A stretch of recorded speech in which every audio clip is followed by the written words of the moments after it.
The 1-minute paper, Reimagined.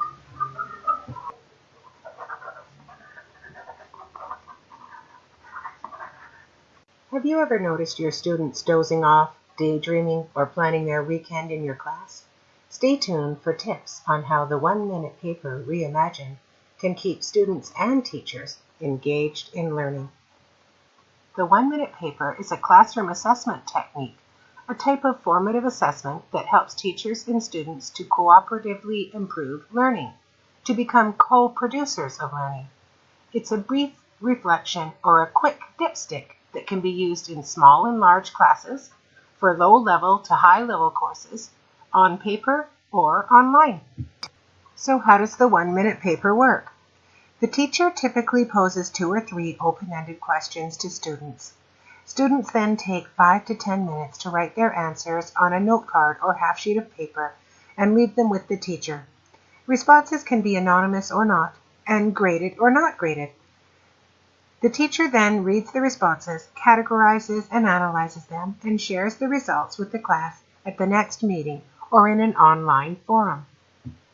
Here are some best practices that can reimagine the 1-minute paper to realize the full potential of this simple yet effective technique. First, consider assigning a small percentage of the final grade to the 1-minute papers.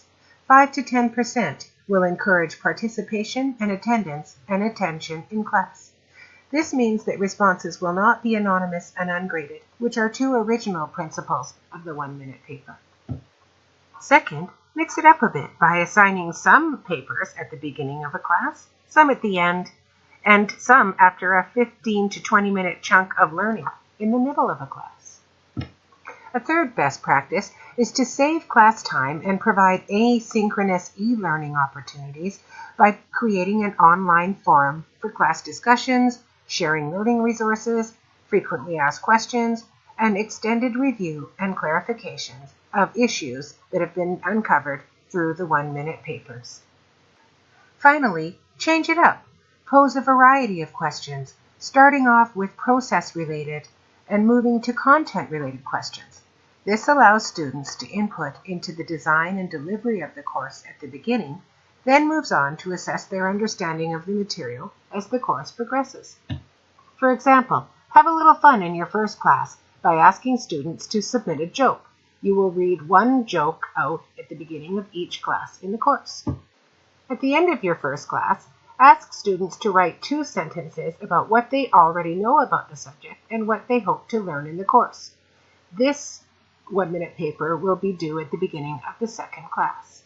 At the end of the second and third classes, ask students process-related questions, questions about your teaching style. For the next few classes, ask students 1 or 2 questions on the content of that day's lesson, sometimes at the end of a class, and sometimes in the middle, after a chunk of information has been delivered. As exams approach, have students write possible test questions. And don't forget to use this student feedback to improve your teaching practice. Although the 1-minute paper does add to the workload of teachers, the payoff of increased student engagement and performance outweighs the relatively low time and effort required.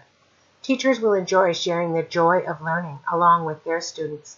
Best of all, students are less likely to sleep, daydream, or plan their weekend in class.